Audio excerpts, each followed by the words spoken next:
Hello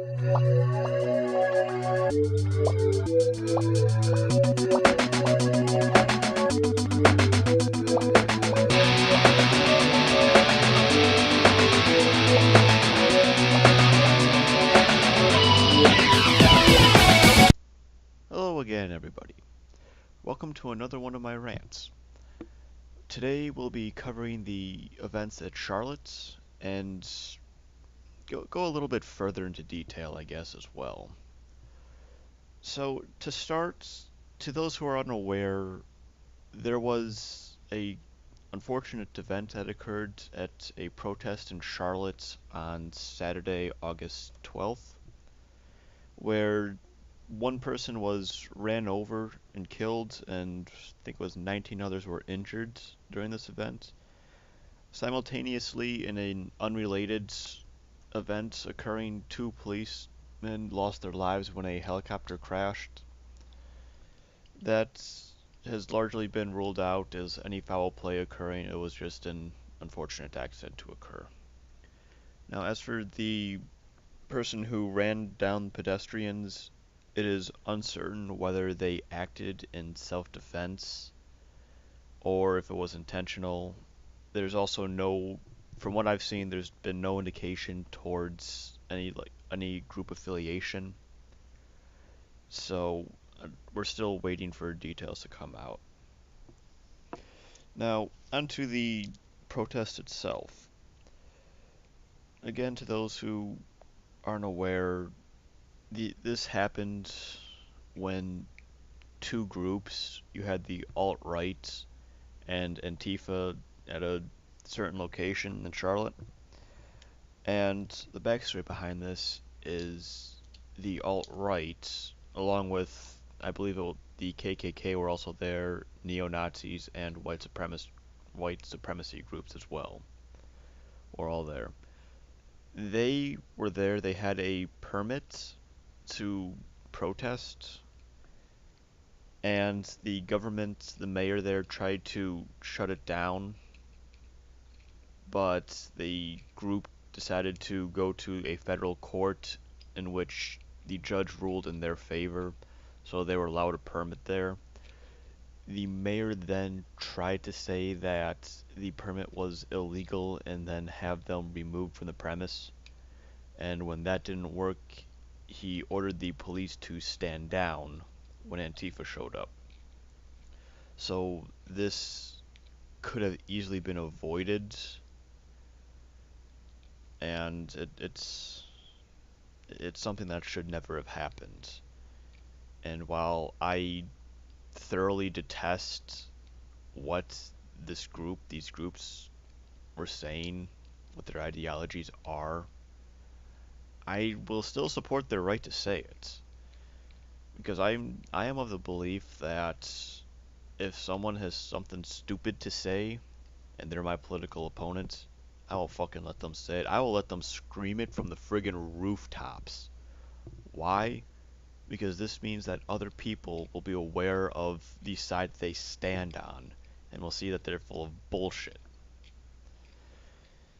But I'm getting off topic here. I don't want to do that this time. And so the alt-right was there protesting about the removal of Confederate statues, which is something we'll go into a little later. And Antifa showed up, and from my understanding, Black Lives Matter had also showed up at this protest illegally. And once the police stood down, that's when things got ugly. Fights were breaking out, and again, there was unfortunately a loss of life during this and many injured. The person who died and the injuries were also all Antifa, but that doesn't stop it from being a catastrophe, though.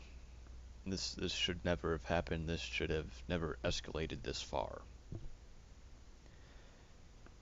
Now, I do want to go on to shifting to another topic on the same sort of on the same line of thought here, and that is Antifa and Black Lives Matter were there to remove that Confederate statue, and as I'm sure everyone is aware here, that there has been a movement to try to remove these statues to try to essentially like rewrite history, saying that, oh no, this never happened, and pretty much trying to remove anything from the Civil War era about the Confederacy, and that's a very dangerous line of thought.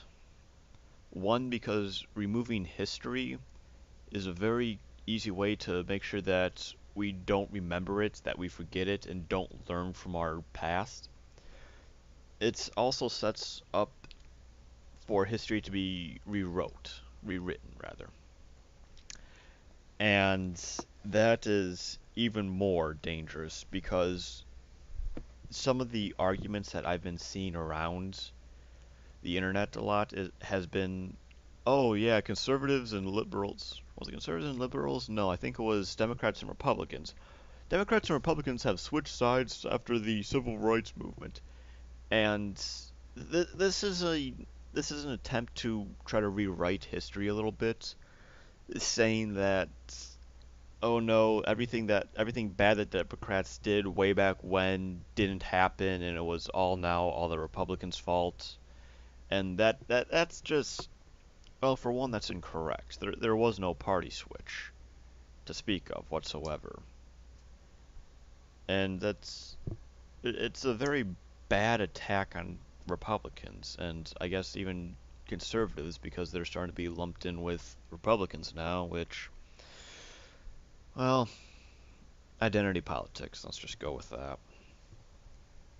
So, with this attempt to rewrite history, they're trying to take down these statues. Now, my main concern here, and I'm also seeing this concern being raised with other people, is that eventually they may try to come after the Constitution, saying that because Washington was a slave owner, because Jefferson was a slave owner, that the Constitution should be removed and something else be put in its place. And damn, that actually got a chill down my spine saying that. It's scary because this is one political ideology, one political group that's pushing for this. And, well, not to be the cynical, oh, bad shit's gonna happen kind of guy, but I'm thoroughly convinced that they're of the persuasion that they are for slavery, but not of blacks, of whites and of males, particularly whites. So if you're white and you're a male, you will be a third class citizen. If you're white and a woman, you will be a second class citizen. And protecting my own special interests in this, as well as many others, this is so horribly wrong to do. And I fear that if they get their way, what they put in place of the Constitution could very well reflect this, or could very well plunge the country into an economic turmoil or even civil war. And this is dangerous. This is our history. This is our laws that is trying to be affected by this, or that could be affected by this. It's not something that we should be taking lightly here. Now, while I don't agree with why the Confederacy did break away from the Union, it's still a part of our history, and as such, I don't think anything of this should be removed because it could very well be a slippery slope that we go down. Because we're also seeing that people are being trying to be limited in their speech now, are being limited in their speech by this group, and well, it's not really a slippery slope. It will be a very quick decline because if they're trying to silence a particular group for having these views, then what's to stop another group arising, stopping this group from speaking out? So we'll say we have 5 groups, all right, just to make this a little bit easier. Group A is the one who's trying to limit free speech, right? While groups B, C, D, and E are all just different groups, and they have different opinions, ideologies, and different beliefs, as you'd expect. Now, Group E is the furthest, is pretty much the opposite of Group A in terms of political spectrum. Now, Group A, when they get in power and replace the Constitution, say that, okay, anything that Group E believes in is not protected under free speech and they can't say it. Okay, well, Group E is suddenly either put in jail or executed. Let's just say, sake of argument, I don't think people will be executed, but with how communism worked in the past, yeah, more than likely people will be, but anyway. So now Group D is getting worried because Group E was fairly close to them in political ideology.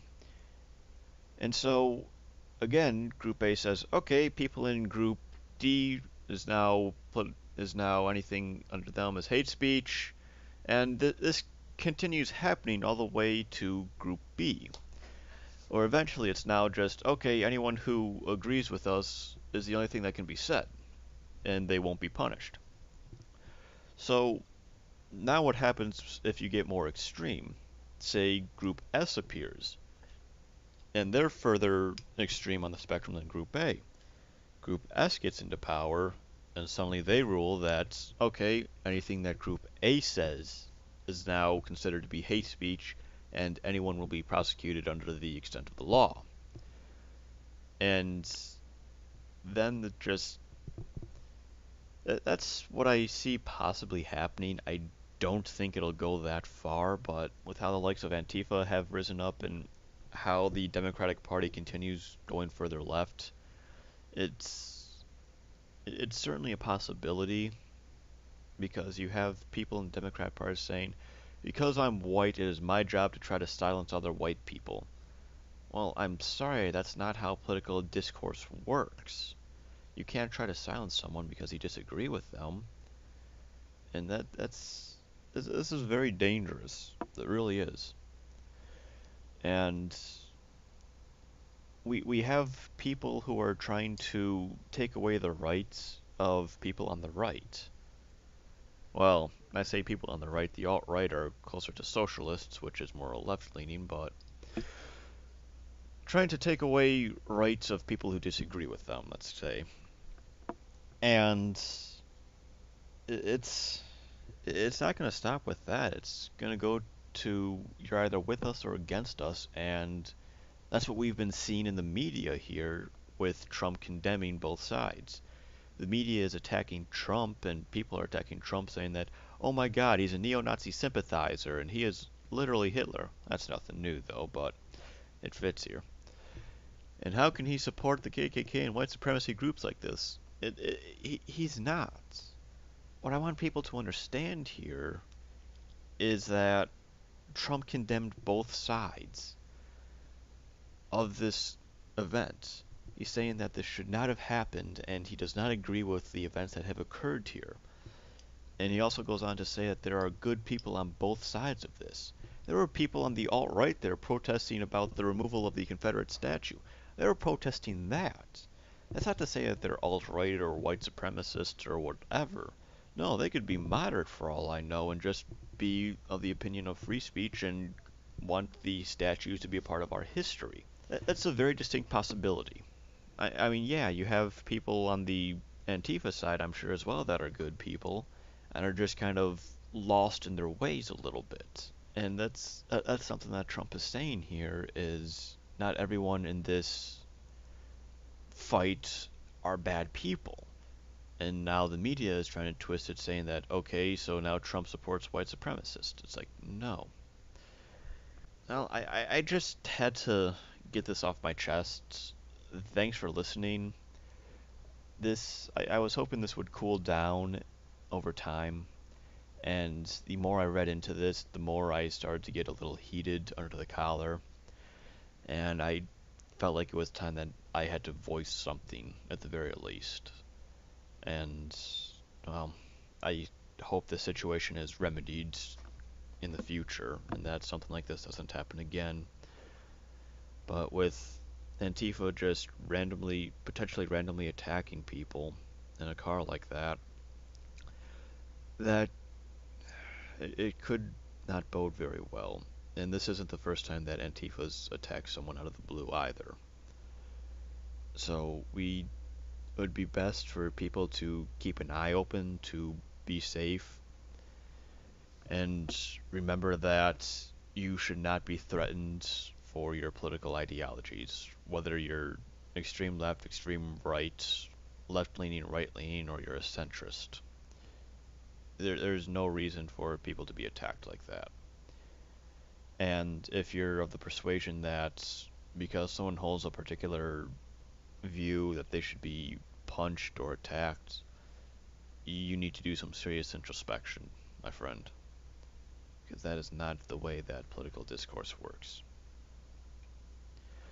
So again, thanks for listening, and I hope to see you guys again in another video. Also, I'm trying to change up how I do videos here, so let me know what you think of it in the comments section down below. I'm just trying to get a feel for what my style is going to be from now on. Hopefully I'm not just going to have like a black screen all the time like I have had in my previous videos. Hopefully I'll actually have something here so it's not just a podcast sort of thing. So look forward to that.